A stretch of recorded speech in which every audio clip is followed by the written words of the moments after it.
I grew up on Long Island, graduated from high school in 1983, attended the University of Iowa. I was a commercial arts major, and obviously I played football there and had a lot of fun. It was amazing experience. I got to meet a lot of great people. I got drafted by the San Diego Chargers in 1988. I played 3 years there, 5 years for the New Orleans Saints, 3 years for the Buffalo Bills, and then I finished up in 1999 with the New York Jets. And again, I met some great people. Just a lot of fun. It was a great experience.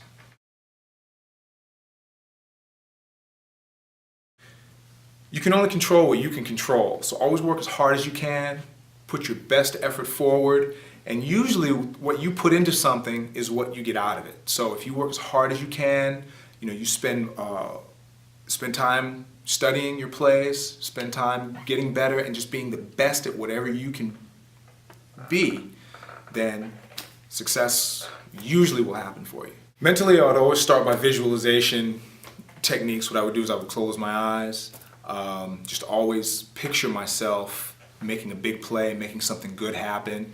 And more times than not, when I would do that, things would work out my way. And then when I got out onto the field, I would just try to apply all of those things and use the things that I did all week in practice and try to apply that to the game.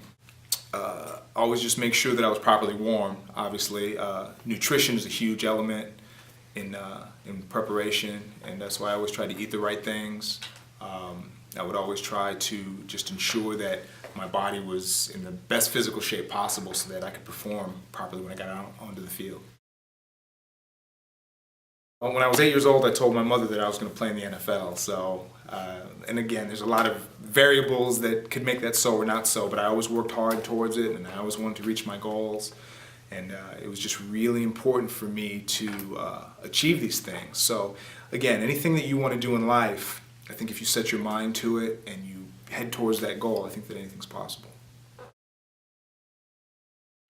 Yeah, peaks and valleys, what that means is that in life, not just in athletics, you're always going to have things go really well for you at some point. You're also going to have times when you have to face adversity. Okay, so I like to call it peaks and valleys. The peaks being success and the valleys being hard times or when things don't go well. And it's really important to, as you go through life, when something good happens, don't let the peak be too high, and when something bad happens, don't let the peak be too low. So you want the peaks and the valleys just to kind of stay as close to the middle as possible. And if you do that, then you can stay disciplined in reaching your goals for success. Probably the biggest challenge is, again, just taking that negativity and not giving any validity to it. We talked about peaks and valleys. People saying that you're not going to make it. You're horrible. Be reading about yourself in a negative way in the paper, or seeing a negative report, or people telling you that you're not going to be successful, and being able to brush that aside and achieve my goals anyway. So that was always a challenge from the time I was in high school all the way through my NFL career. What motivates me is just working to be the best at whatever I put my mind towards accomplishing, whether it's work, a sport that I might be doing, just being the best parent, basically just being the best at whatever I do. And how I motivate myself is every day when I wake up, I just say, today is going to be a good day, and what can I do to make things work properly? And then I just try to achieve that each and every day. My mother, Ann Early, she was a single mom. She went from being a housewife to getting her undergraduate degree. Then she went and got her master's degree, and then she got a PhD, and my mom was a doctor. And just seeing the adversity that she went through and being able to achieve her goals and make herself successful, that always motivated me to live my life that way as well.